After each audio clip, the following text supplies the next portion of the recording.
क्या आप जानते हैं वास्तु में आपके घर की सराउंडिंग, आपके घर के आसपास का एनवायरनमेंट भी आपको इम्पैक्ट करता है। हो सकता है आपने अपने घर को वास्तु ऑस्पिशियस कर लिया हो, लेकिन आपका ध्यान अपने एनवायरनमेंट, अपने सराउंडिंग में गया ही ना हो। नमस्कार, मैं हूं Savita Gupta, vastu expert and master numerologist. आज इस वीडियो में मैं आपको डिटेल में बताऊंगी कि किस तरह के आपके घर की सराउंडिंग और एनवायरनमेंट आपकी लाइफ को वास्तु के हिसाब से इम्पैक्ट। अगर अभी तक मेरे चैनल को सब्सक्राइब नहीं किया है तो जल्दी से चैनल को सब्सक्राइब कीजिए, वीडियो को लाइक और शेयर करना बिल्कुल मत भूलिएगा और बेल आइकन को हिट कर दीजिए। वास्तु जो है ना, आपके आपके एनवायरनमेंट में, आपकी सराउंडिंग में क्या चल रहा है, जैसे कि आपकी सराउंडिंग आपकी लाइफ को इम्पैक्ट करती है। यानी आपके एनवायरनमेंट में जैसे लोग होते हैं ना, आप वैसा ही बनने लग जाते हैं। सेम ऐसा ही वास्तु का भी इम्पैक्ट आपकी लाइफ में होता है। तो क्या चीजें होनी चाहिए, क्या चीजें नहीं होनी चाहिए, अगर कुछ चीजें जो नहीं होनी चाहिए उनका क्या इम्पैक्ट हो सकता है, इसकी बात करते हैं। सबसे पहले बात करते हैं मंदिर की। देखिए, ऐसा माना जाता है कि घर, मंदिर के बिल्कुल सामने आपका घर नहीं होना चाहिए। ऑफिस हो, आपकी कमर्शियल स्पेस हो, इंडस्ट्री हो, वो हो सकती है, पर घर नहीं होना चाहिए। मंदिर स्पेस एलिमेंट को रिप्रेजेंट करता है। देखिए, जब आप मंदिर में जाते हैं ना, आप बेल बजाते हैं जो कि स्पेस एलिमेंट को दिखाती है। उस बेल बजाने का क्या मतलब है कि आप 1 मिनट के लिए डिस्कनेक्ट हो जाते हैं पूरी दुनिया से और आपका ध्यान ईश्वर में लग जाता है और आप ध्यान से ईश्वर के सामने प्रेयर करते हैं और आपकी विश फुलफिलमेंट हो जाती है। लेकिन जो घर मंदिर के बिल्कुल सामने है, हमें अपने घरेलू जीवन में स्पेस एलिमेंट कम चाहिए होता है, क्योंकि घर जो है मटेरियलिस्टिक लाइफ ज्यादा होती है, जहां हमें रिश्ते भी चाहिए, पैसा भी चाहिए। लेकिन होता क्या है, जिन घरों पर मंदिर की छाया पड़ रही हो या जिनका डोर बिल्कुल मंदिर के डोर के सामने पड़ रहा हो, उन घरों में हेल्थ और पैसे से रिलेटेड इश्यूज आने लग जाते हैं। मैंने ऐसे भी कई घर देखे जहां बच्चे बहुत बड़ी बड़ी उम्र के हो गए और शादियां नहीं हुई। तो आपको ये ध्यान देना है कि आपका घर मंदिर से कुछ दूरी पे हो, उचित दूरी पे हो, क्योंकि मंदिर की एनर्जी बहुत हाई होती है। वहां प्राण प्रतिष्ठित मूर्तियां होती हैं और जो रहने वाले घर है ना, उस एनर्जी को ले नहीं पाते हैं। इस कारण उनकी लाइफ में दिक्कतें आनी शुरू हो जाती हैं।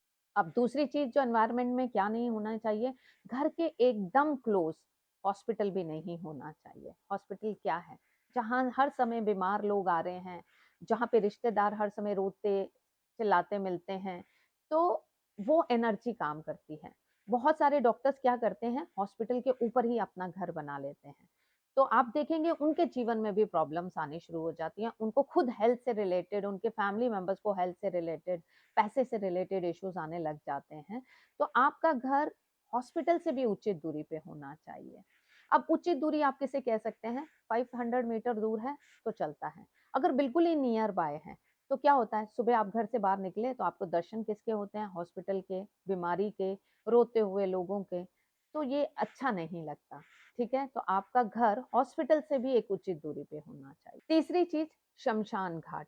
अब इसमें मुझे कुछ कहने की जरूरत नहीं है, वो शमशान घाट हो, वो कब्रिस्तान हो, हमारा घर इस एनवायरनमेंट से थोड़ी दूर होना चाहिए।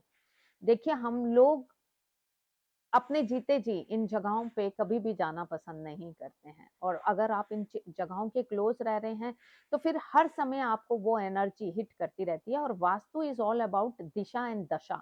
दशा मतलब एनर्जी से ही है। तो इसलिए एक उचित दूरी पे आपका घर शमशान घाट से होना चाहिए। And same rule apply for police station also.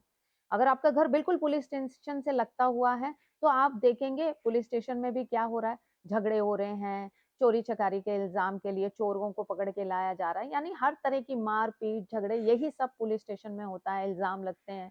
तो यही सब आप इस एनर्जी के अगर सर्कल में रहते हैं तो वही सब कुछ आपके घर में भी होने लग जाता है।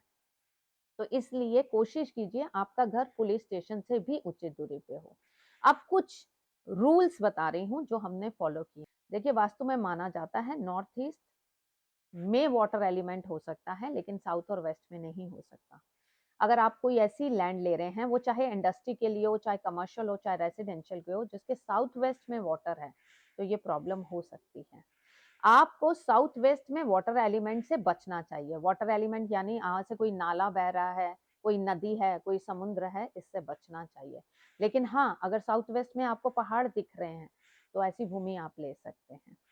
यही चीज रिवर्स कर देते हैं, अगर नॉर्थ ईस्ट में पहाड़ है तो वो भी एक गलत है, वो भी नहीं होना चाहिए। इसका बहुत बड़ा एग्जाम्पल है, अगर आपने जो घर लिया है उसके ईस्ट में अगर बड़ी बिल्डिंग है तो आपको आपकी लाइफ में प्रॉब्लम आनी शुरू होंगी। कारण क्या है? सूर्य जो कि ईस्ट से राइज होता है, तो सूर्य की वो पवित्र किरणें जो हर किसी को अपने घर में सुबह लेनी चाहिए, वो आपके घर में नहीं आएंगी।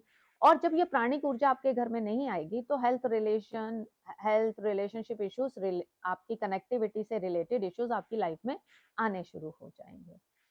तो ईस्ट ऊंचा ना हो।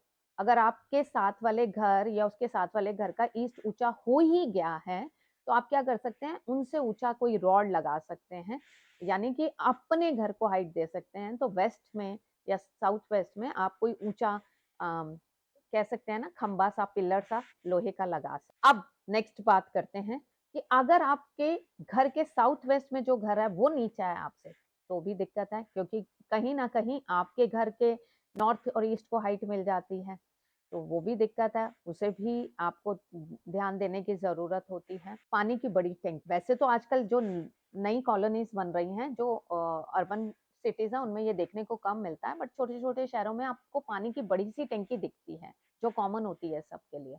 अगर आपके घर के नॉर्थ में आ रही है, वो मतलब एकदम क्लोज बाय नॉर्थ में आ रही है, तो वो आपको इम्पैक्ट कर देती है। ये सब सिम्टम जो मैं आपको बता रही हूँ ना, ये आपका इंडिविजुअल घर है तो आपको ज्यादा इम्पैक्ट करेगा। लेकिन आप अगर किसी सोसाइटी में रहते हैं, किसी मल्टी स्टोरी बिल्डिंग में, अपार्टमेंट में रहते हैं जहां आपके पास एक फ्लैट है, तो ये सारे घरों में डिस्ट्रीब्यूशन होने से आपको इसका कम इम्पैक्ट मिलेगा। लेकिन आपकी खुद की इंडस्ट्रियल स्पेस है, खुद का ऑफिस है, खुद का प्राइवेट घर है, तो ये आपको बहुत ज्यादा इम्पैक्ट करेगा। तो क्या क्या याद रखना है?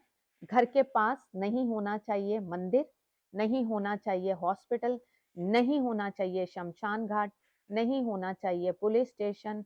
नॉर्थ और ईस्ट में माउंटेन्स नहीं होने चाहिए, साउथ और वेस्ट में वाटर बॉडीज नहीं होनी चाहिए। और एक चीज और, अगर आपके घर के नॉर्थ और ईस्ट में पार्क आ रहा है ना, यानी आपका घर नॉर्थ फेसिंग है और वहां पार्क आ रहा है, या आपका घर के साउथ फेसिंग है बट बैक में नॉर्थ है बट वहां पार्क है, यानी पार्क जो है वो नॉर्थ या ईस्ट की तरफ है, तो ये बहुत बढ़िया है। लेकिन अगर साउथ और वेस्ट की तरफ पार्क आ जाता है तो डिपेंड करता है और चीजों को देखते हुए, ये भी आपकी लाइफ को इम्पैक्ट कर सकता है। तो होप करती हूँ इस वीडियो में आपको काफी क्लैरिटी मिली होगी। और नया घर लेते समय, चाहे वो आपका अपना हो, चाहे आपके किराए का घर हो, आप इन थोड़ी सी बातों का ध्यान दे दीजिए, स्पेशली जब वो घर आप अपने लिए बना रहे हो। मल्टी स्टोरी बिल्डिंग के केस में आप थोड़ा सा इन चीजों को अवॉइड कर सकते हैं, बट प्राइवेट घर हो और इन चीजों को आप ध्यान नहीं दे रहे, तो आपको ध्यान देने की सख्त आवश्यकता है। सो थैंक यू एवरीवन, मिलते हैं अगले वीडियो में। वीडियो पसंद आए तो कमेंट में जरूर लिखिएगा। Thank you.